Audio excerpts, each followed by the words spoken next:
Olá, pessoal, sejam muito bem-vindos a mais um episódio do Ames Vetcast. É um canal repleto de informações do mundo pet, curiosidades, mitos e verdades.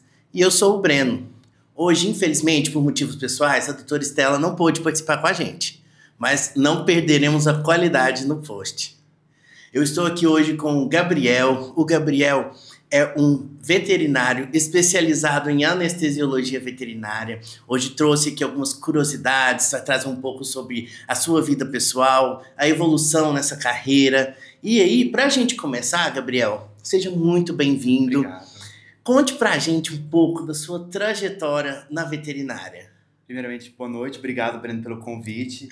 É um prazer, uma satisfação muito grande estar aqui hoje para falar um pouquinho sobre a minha especialidade, né? Que é um assunto que gera muita curiosidade, né? Uma especialidade desconhecida aí. Vamos conversar um pouquinho sobre ela hoje. Pois é, e para a gente começar de uma forma descontraída, né? Muitos tutores sempre têm uma dificuldade ali quando se trata de anestesia, né? O pet vai ser submetido à anestesia, a idade, tudo, são vários fatores, né? Antes da gente aprofundar um pouco no assunto sobre a carreira, sobre curiosidades, vamos iniciar de uma forma mais leve. Eu gostaria de fazer com você, Gabriel, um bate-bola, jogo rápido de mitos e verdades referente à anestesia. Pode ser? Bora. Para começar, Gabriel, animais mais velhos, eles não podem de forma alguma ser submetidos à anestesia? Mito. Interessante. A gente vai já saber mais sobre, viu, pessoal?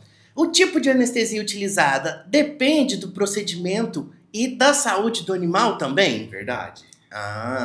Muito legal. Os pets devem comer antes da anestesia para evitar enjoos? Mito. Cada coisa, né? Os exames pré-operatórios são cruciais para o sucesso de uma anestesia e cirurgia? Verdade. A anestesia é sempre perigosa para os pets? Mito. A anestesia é bom demais, gente. Cada um na sua área, né, doutor? Então vamos lá, agora que já sabemos essas verdades e mitos, vamos tentar explicar um pouco mais no decorrer da nossa conversa, né, doutor? E para começar, doutor, eu queria saber, qual que é a função de um anestesista dentro de uma sala de cirurgia? O que ele faz exatamente? Ele fica ali cochilando, mexendo no celular, ou às vezes nem fica? Como que é isso? Então, eu acho que o anestesista tem hora que parece uma lenda urbana, né? Todo mundo fala, o que é o anestesista? O que faz o anestesista? Tem muito medo de anestesista, né? Primeira coisa que a gente tem que falar que anestesista e anestesia são iguais, né? Não existe anestesia sem anestesista.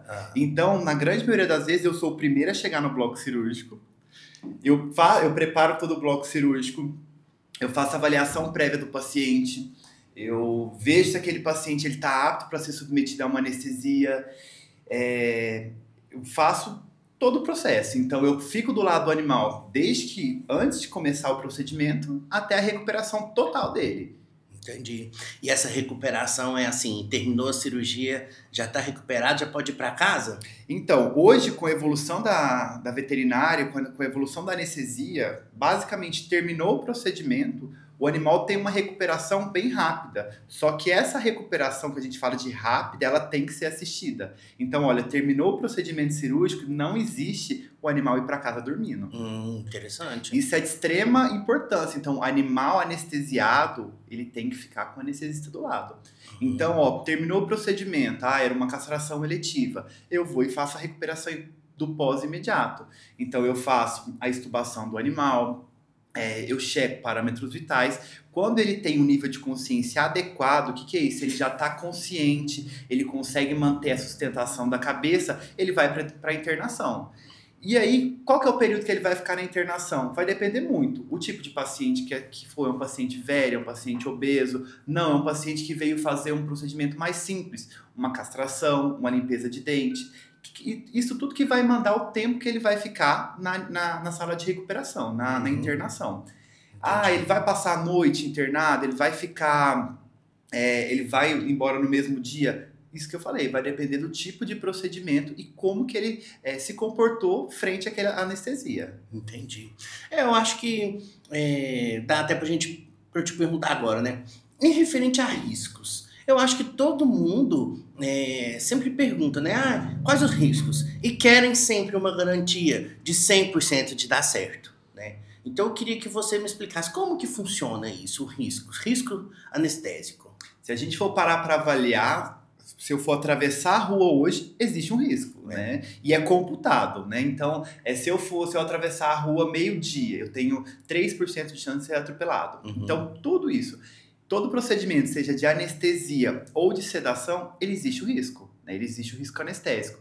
Como que faz para a gente reduzir o risco anestésico? Então, a gente faz uma boa avaliação pré-anestésica.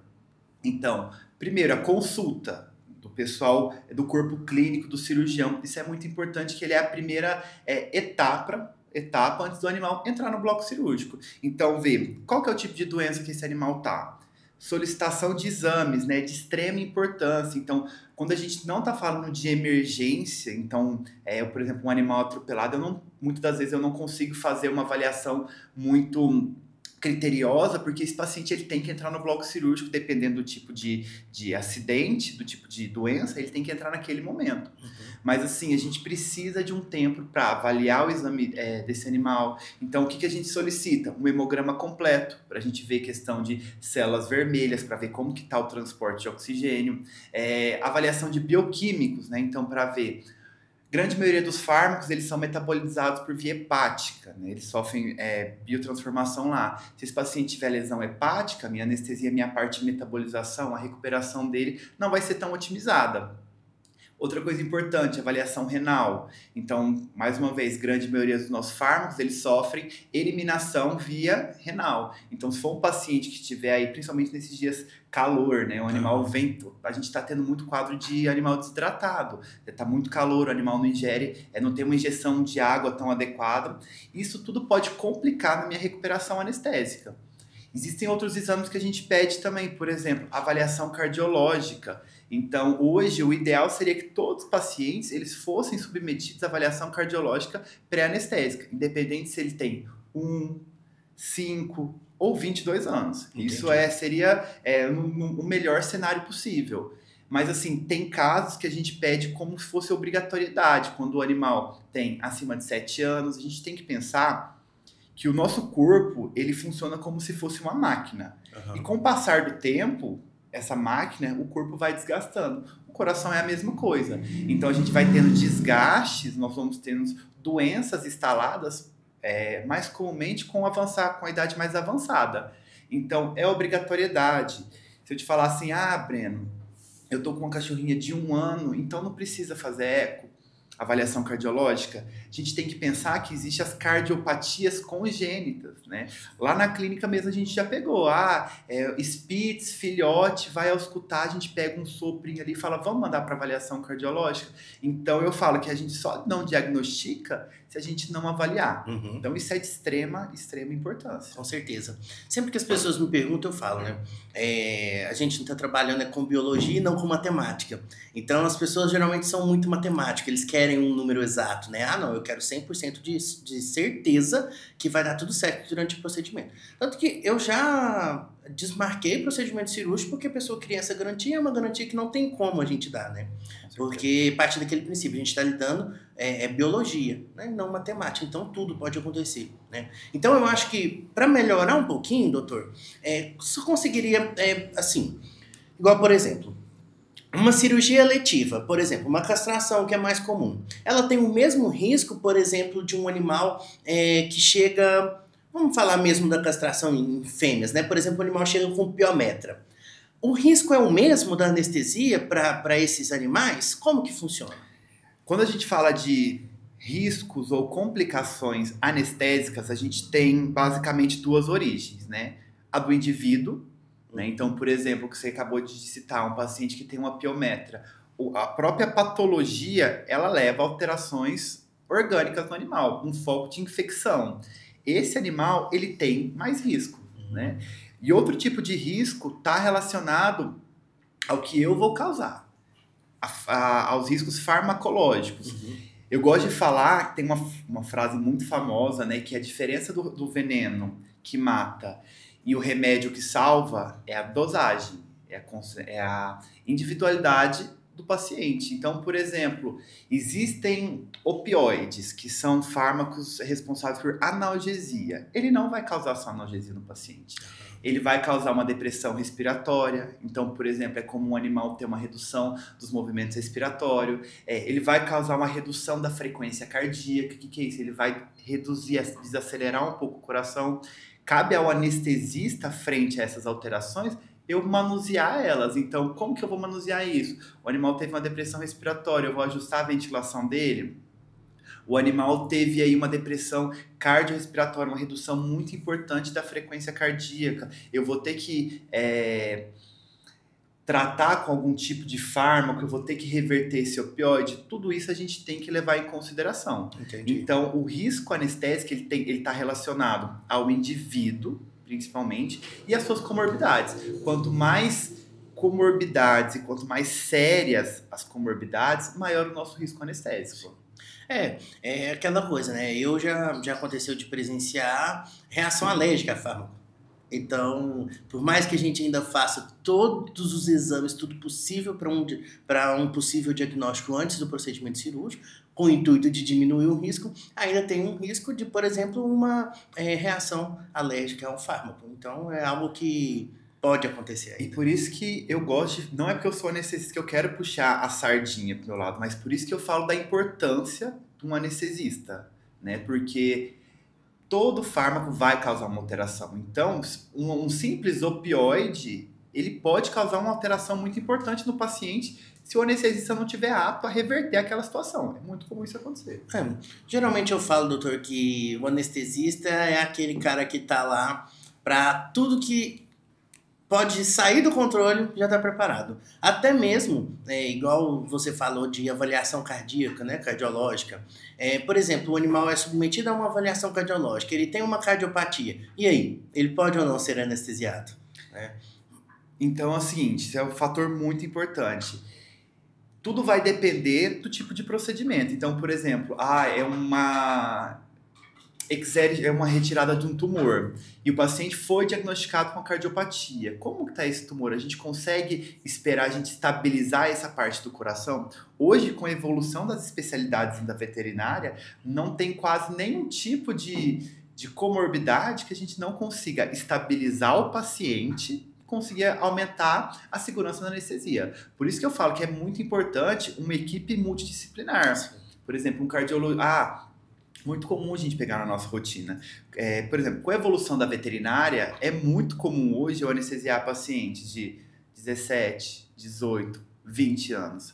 Isso pensando há 10 anos atrás, que a expectativa de vida no paciente era 10, 12 anos, a gente está evoluindo muito. Então a gente só está onde nós estamos hoje por causa das evoluções, da evolução das especialidades na veterinária. Sim. E o animal mais velho, ele não porque é mais velho, mas ele ainda precisa de um procedimento cirúrgico se for necessário. Então, é aquela coisa, né? É um animal idoso, não pode ser submetido à anestesia. De forma alguma. De forma alguma. Isso que a gente conversou. O corpo humano é uma máquina. Então, por exemplo, um paciente idoso, ele está com uma lesão renal. E aí, vamos estabilizar essa lesão renal para a gente aumentar a segurança? Então, ele está desidratado porque está calor, a ingestão hídrica dele reduziu. A gente consegue estabilizar isso e entrar com uma segurança maior. Um paciente cardiopata, a gente consegue entrar com medicação, com 4, 7 dias a gente consegue entrar com uma segurança maior. Então, tudo isso a gente consegue estabilizar para aumentar a nossa segurança. Legal. É isso aí, a gente ficar atento a essas informações que o Dr. Gabriel trouxe aí pra gente. E, doutor, eu queria, assim, pra gente poder tirar não falo nem mito, né? Uma coisa que vai passando aí entre gerações, né? A gente ainda vê muito, né? Eu vejo muito tutores, às vezes, perguntando ainda sobre anestesia injetável, anestesia inalatória. Não porque eu quero anestesia inalatória, porque a anestesia inalatória é mais segura. O que é isso? O que explique para o tutor que está em casa, que está nos assistindo, o que é essa diferença, né? Para a gente ver se muda um pouco essa cultura aí. Então, como que surgiu essa história de anestesia inalatória é mais segura? Voltando lá no tempo dos primórdios, com a evolução da veterinária, a primeira anestesia que foi popularizada dentro da veterinária foi a anestesia dissociativa barra anestesia injetável, né? Era uma associação de fármacos na mesma seringa intramuscular, o animal dormia. Não sei se eu posso nem falar dormir, ele tinha uma redução do nível de consciência. A gente fala que é uma contenção química. E aí, o que acontecia? Isso eu estou falando dos primórdios. De cada 10 animais que era anestesiado, 7 vinha a óbito. Por que vinha a óbito? A gente não sabe se a monitoração não era adequada, se dosagens não eram adequadas. Beleza. 10, imagina, 10 animais, 7 morriam.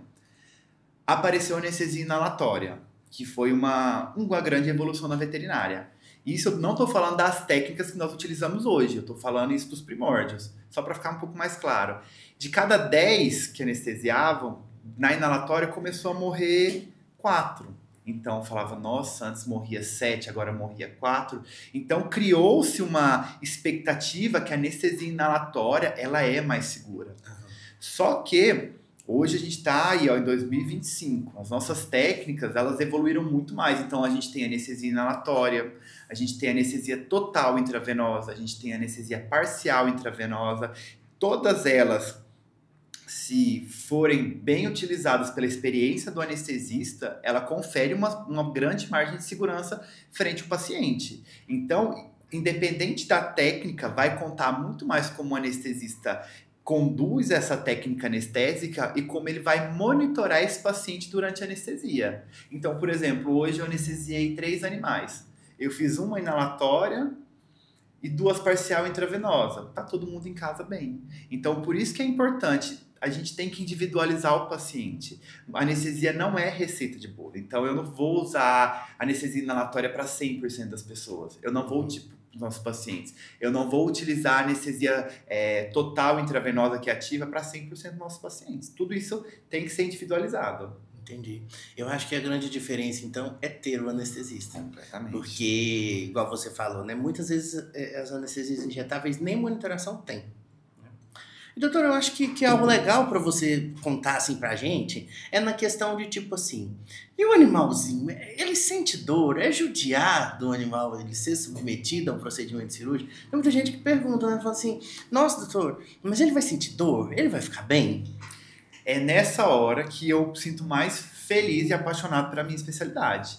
Por exemplo, a gente vai fazer uma cirurgia ortopédica. Eu tô vendo o Breno lá, serrando o osso, furando o osso, o animal tá lá assim, ó, estável, pleno, sem nenhum estímulo, acorda, o animal com o membro todo fraturado não, né? Todo consertado, assim, ele tá lá comendo, ele tá se alimentando, ele tá feliz. Então, pessoal, um dos principais função do anestesista é a analgesia. Então, o anestesista ele é muito importante na analgesia, não só durante o procedimento, como no pós-operatório. Aquela história, por exemplo, do paciente que fraturou a perna e o ortopedista queria deixar ele com dor para não apoiar, isso não existe. Não existe. Então, o paciente ele tem que ter analgesia. Dor, gente, não existe. Então, é função do anestesista, analgesia durante o procedimento, e eu tenho que conferir uma analgesia para o pós-operatório também. Dó, gente, vocês têm que ter de bicho que é anestesiado sem anestesista. Aí vocês têm que ter dó sim. Ou às vezes também não submetê-lo ao procedimento necessário. Com certeza. Por causa de uma insegurança e tá. Imagina, vou deixar meu animal com um tumor gigantesco lá. Ah, não, porque vai ser tadinho, vai ser submetido à anestesia. Tadinho é dele lá, que esse tumor ulcerado, enfim. E para fechar essa parte, eu acho que assim, sempre a gente tem que procurar profissionais que a gente confie. Com certeza. Então, se você tem confiança na sua equipe, né, nos veterinários, na equipe ali de clínicos também do seu paciente. Então, é bom até sempre questionar essa parte, né? Esse a gente está fazendo, né? Nossa função é trazer essa informação do que é. Então, quando a gente sabe o que é, a gente consegue cobrar isso, né, doutor? E assim, pra gente sair um pouquinho assim essa aula, né? Porque foi uma aula, acho que, nossa senhora, sensacional. Então, pra gente sair um pouquinho, doutor, conta pra gente um pouquinho da sua vida, assim, né? Tipo, qual foi o animal mais diferente, assim, que você anestesiou já na sua vida profissional? Então, na época da residência aqui, a gente anestesia de tudo, né? Então é onça, lobo, cascavel. Só que o animal mais diferente que eu anestesiei, em 2017 eu fiz um estágio numa ONG lá no Ceará, num centro de reabilitação de mamíferos marinhos. E eu anestesiei, na verdade eu sedei um golfinho, né? Então eu participei do encalhe, 4 golfinhos encalharam lá em Jericoacoara. E a gente ficou 7 dias em vigia com eles para tentar estabilizar eles para eles voltarem pro mar. Só que os golfinhos, eles ficavam estressados. Aquele negócio do golfinho bonitinho nadando é só em Cancún. Né? O golfinho, na vida real, ele vê o ser humano como predador, como indiferente. Então, a gente tinha que sedar eles. Quando a gente sedava, eles perdiam a capacidade de flutuar. Então, ele afundava. Então, a gente ficava 24 horas segurando o golfinho no mar. Então, assim, foi a experiência que eu quis largar a mão de trabalhar com mamíferos marinhos, que era meu sonho de criança, e virar 100% anestesista. Então, foi aí que eu falei, não, gente, eu quero ser anestesista mesmo. E aí eu me encontrei como veterinário. Entendi. Cheiros não convencionais. Não. Chega de golfinho no mar, sem dúvida. E de onde que veio essa inspiração de querer ser veterinário? Por que ser veterinário? Eu acho que a minha história é igual a de 99% dos veterinários, né? Eu sou veterinário. Meu sonho de ser veterinário é porque eu sempre gostei muito de bicho, né? Sempre tive cachorro, gato, eu tinha bezerro também, enfim. E eu sempre gostei muito. E aí meu sonho desde pequeno, sempre foi a minha única opção, era ser veterinário. Então se eu não fosse veterinário, eu não sei o que eu seria. Na verdade, se eu não fosse anestesista, eu não sei o que eu seria. Porque a anestesia, pra mim, ela veio... Eu não falo que foi amor à primeira vista. Foi a segunda vista, né? Porque a primeira vista foi aquela matéria lá na graduação. Eu tive, assim, pavor. Porque só teoria, né? Teoria. E aí, na prática, eu vi que falei, gente... Ser anestesista é, tipo, ter um superpoder, né? Legal. Realmente, né? E, doutor, conta pra gente. Tem pet em casa? Tem 3 gatas. Desafiador? Personalidades diferentes? Completamente diferente. Uma leva o trabalho para casa. Temperamental. Entendi. Então, um papo muito bom, viu, Gabriel? Eu gostaria de te agradecer a sua presença e tudo. Foi muito importante, eu acho que para o tutor foi muito esclarecedor, né? Esse tema que a gente trouxe. E para a gente finalizar, eu queria que você falasse um pouco sobre o que você diria para um tutor que tem medo de submeter o seu pet à anestesia. Geralmente a gente tem medo que a gente não conhece, né? Então a primeira coisa, é a frase que eu mais escuto, ser anestesista, nossa, Deus me livre. Então a primeira coisa é conhecer o anestesista, conhecer a equipe, conversar, tirar todas as suas dúvidas, tirar essa insegurança que, pelo menos quando eu vou conversar com o tutor, eu tento transmitir a maior segurança do mundo. Que eu falo que a partir do momento que ele me entrega o animalzinho dele, não é mais sua cachorra, Breno. É minha, porque eu tô cuidando ali como se fosse minha. Então eu levo isso como uma obrigação, sabe? Nossa, então é como se fosse minha, então eu tenho que dar o meu melhor. Então a dica que eu dou é conheça o anestesista, sabe? Essa transferência de segurança é muito importante. Eu acho que é isso, é o mais importante de tudo. Nossa, sensacional. Muito obrigado de novo, viu, doutor? Foi esclarecedor, gostei muito da nossa conversa. E você que gostou, não esqueça aí de curtir e compartilhar, né? Esse foi mais um episódio do AmesVetCast, o seu podcast de entretenimento do mundo animal. Obrigado, pessoal.